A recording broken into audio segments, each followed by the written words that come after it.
Menarik sekali tadi apa yang disampaikan ya. Belum selesai. Dari Kanwil Ditjen Perbendaharaan Provinsi Gorontalo, inilah Stalking episode 4. Assalamualaikum warahmatullahi wabarakatuh. Hai stalkers. Salam stalking, terinspirasi, menginspirasi. Baik stalkers, berjumpa lagi dalam stalking episode 4. Nah, kali ini kita masih akan membahas tentang integritas. Setelah di episode sebelumnya, episode 1, 2, dan 3, kita membahas integritas. Nah, di episode kali ini, narasumber kita masih sama, yaitu Bapak Dian Widi. Apa kabarnya nih, Bapak Widi? Baik, Pak Yunan, terima kasih. Oke, kali ini kita akan membahas tema apa nih, Pak Widi? Baik, kali ini kita akan membahas tentang peran masyarakat dalam peningkatan budaya integritas di lingkungan Kemenkyu. Kalau dalam episode sebelumnya kita membahas tentang pengertian gratifikasi, apa yang masuk dalam kategori gratifikasi, apa yang boleh dan tidak boleh dilakukan. Kalau dalam episode kita kali ini menyangkut peran masyarakat, kemudian dampak negatif terhadap apa namanya hal-hal yang berbau korupsi. Baik, Pak Widi, sebelum kita lebih jauh tentang materi kita, sebelumnya para stalker jangan lupa ya untuk subscribe, like, dan komen ya, supaya kita semangat membuat konten-konten untuk kalian semua. Jadi kali ini kita akan membahas peran masyarakat dalam peningkatan budaya integritas di lingkungan Kementerian Keuangan. Oke, langsung aja. Silahkan, Pak Dian. Baik, terima kasih Pak Inan. Jadi kalau dalam episode kita sebelumnya, kita membahas mengenai pengertian gratifikasi, kemudian apa yang dimaksud gratifikasi dan apa yang boleh dan yang tidak boleh dilakukan. Untuk episode kali ini, kita akan menyampaikan tentang eh, lebih luas terkait dampak yang masyarakat rasakan dari adanya hal-hal yang berbau korupsi, termasuk gratifikasi dan suap dan lain sebagainya.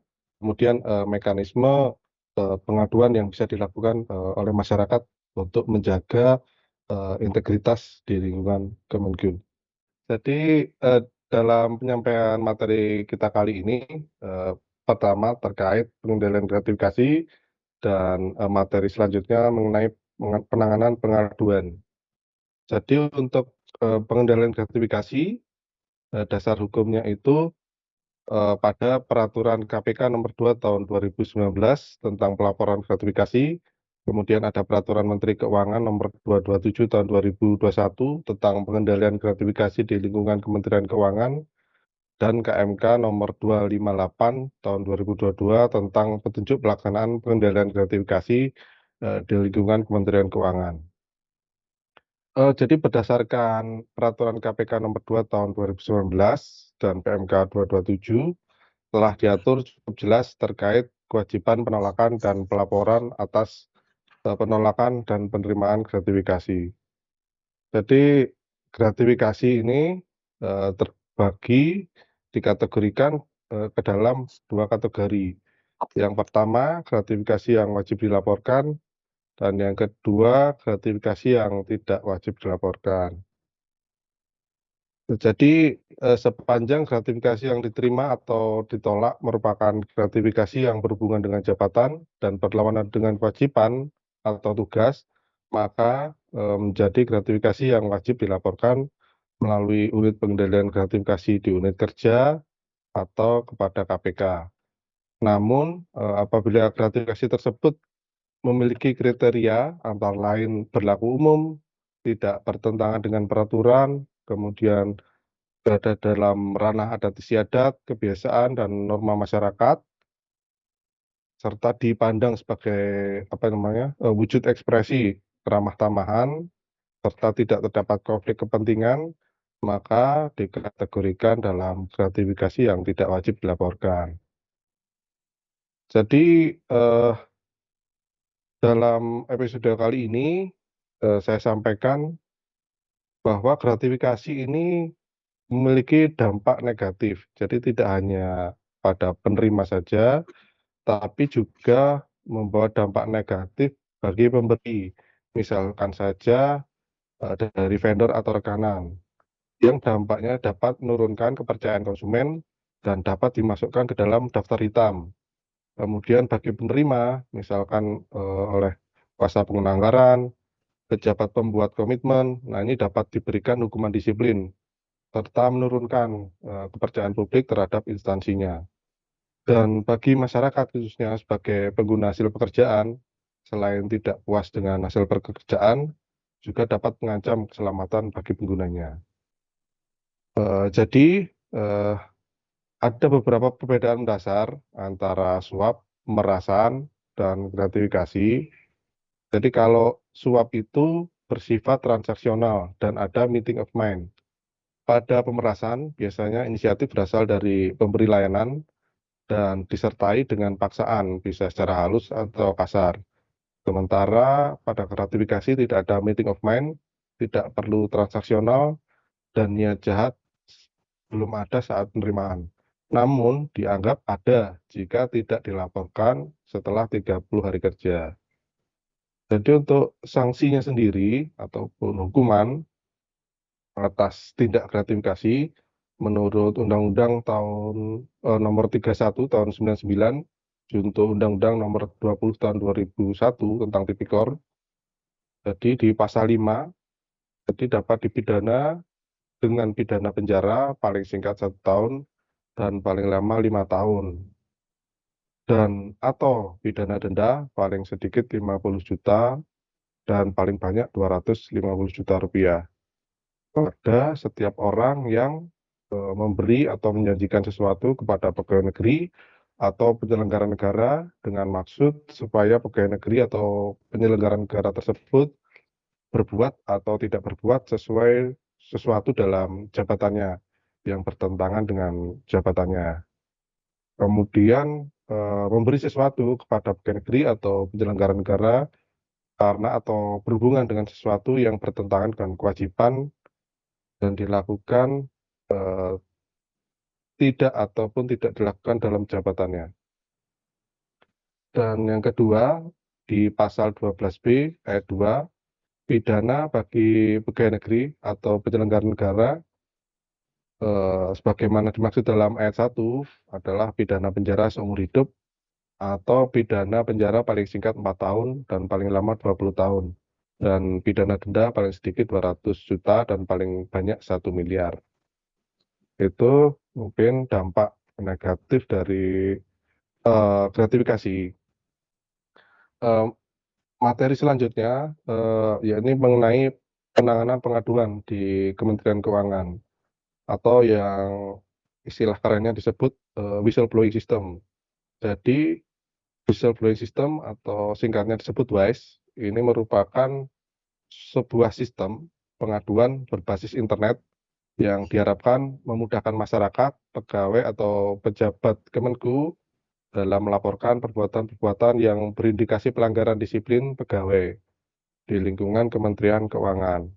Di sini WISE dapat digunakan sebagai alat deteksi dini untuk melakukan perbaikan sistem dan pelayanan kepada masyarakat.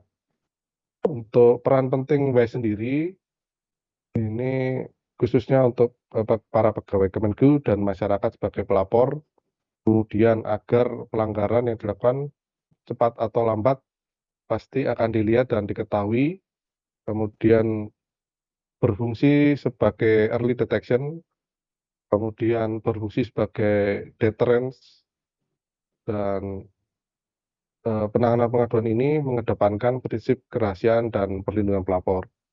Jadi apa saja yang perlu dilaporkan, yakni semua bentuk pelanggaran yang dilakukan oleh pegawai Kemenku, khususnya mengenai larangan dan kewajiban ASN sesuai peraturan pemerintah nomor 94 tahun 2021 dan yang masih menjadi kewenangan Kemenku.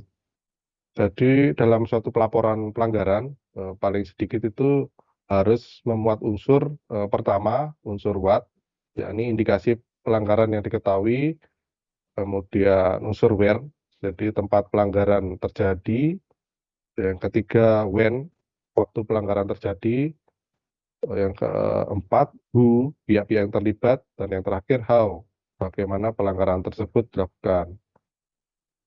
Untuk bentuk pelanggarannya sendiri dapat dikategorikan pertama mengenai pelanggaran fraud.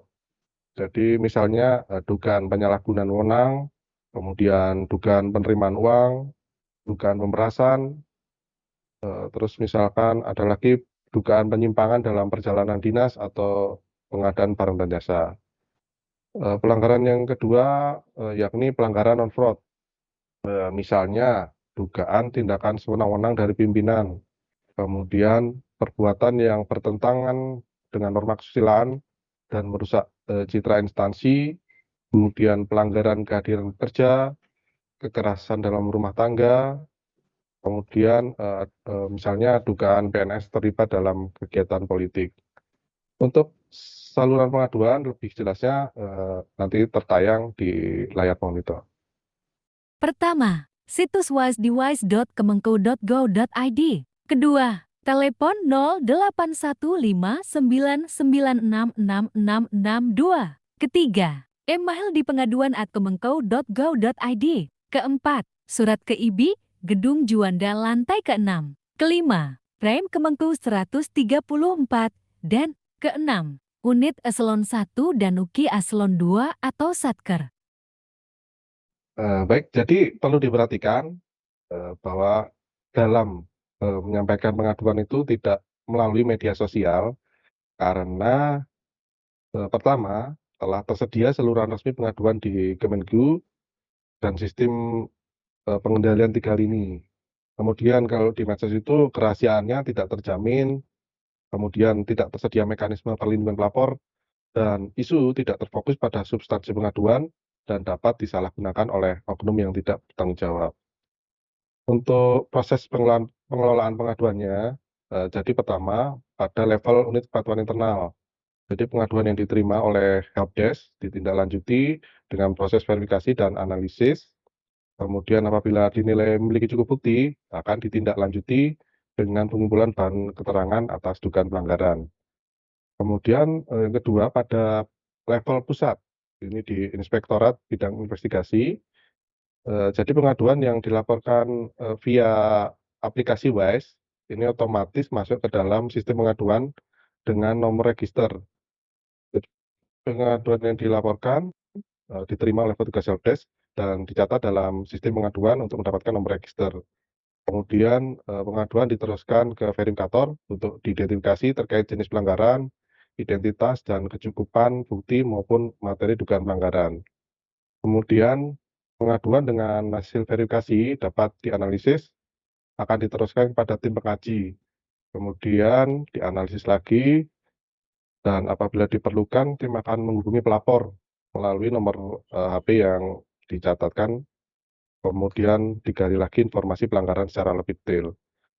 Dari situ apabila layak untuk ditindaklanjuti, akan dilanjutkan dengan proses pengumpulan bahan keterangan, audit investigasi, ataupun dilimpahkan kepada unit kepatuhan internal apabila pelanggarannya bukan fraud. Demikian Pak Ina. Baik, terima kasih Pak Widi. Tadi yang saya catat salah satunya adalah pengaduan di Kementerian Keuangan. Kita sudah menyediakan saluran pengaduan, gitu ya. Baik. Tadi yang saya garis bawahi juga bahwa hindari melakukan pengaduan melalui media sosial, karena di Kementerian Keuangan telah tersedia saluran pengaduan yang resmi, begitu ya. Jadi kami harapkan untuk para stalker semua boleh stalking ya, digunakan untuk orang ini ternyata begini gitu ya. Tapi jangan gunakan sosmed itu untuk saluran pengaduan, untuk menyebarkan aib seseorang atau untuk menuduh seseorang begitu ya. Tapi gunakan saluran resmi karena Kementerian Keuangan sudah menyediakan saluran pengaduan yang resmi. Seperti itu kurang lebih. Nah, mungkin dari Pak Widi ada closing statement lagi? Baik, mungkin dari saya, jadi kami selaku insan Kementerian Keuangan khususnya mengharapkan juga peran masyarakat untuk menjaga integritas di Kementerian Keuangan, turut berperan apabila melihat hal-hal yang tidak sesuai dengan peraturan, mohon dilaporkan melalui mekanisme pengaduan yang sudah disediakan. Demikian. Baik, tepuk tangan untuk narasumber kita hari ini. Baik, para stalkers, demikian episode keempat dari Stalking. Mudah-mudahan bermanfaat. Namun sebelum saya tutup, saya ingatkan kembali untuk subscribe YouTube-nya Kanwil DJPB Provinsi Gorontalo. Juga di follow akun-akun sosial media yang lainnya, ada Facebook, Instagram. Baik, kita akhiri Stalking episode 4 ini. Kami mohon maaf apabila ada kesalahan dan kekurangan. Terima kasih atas atensinya dan sudah menonton sampai selesai. Salam stalking, terinspirasi, menginspirasi.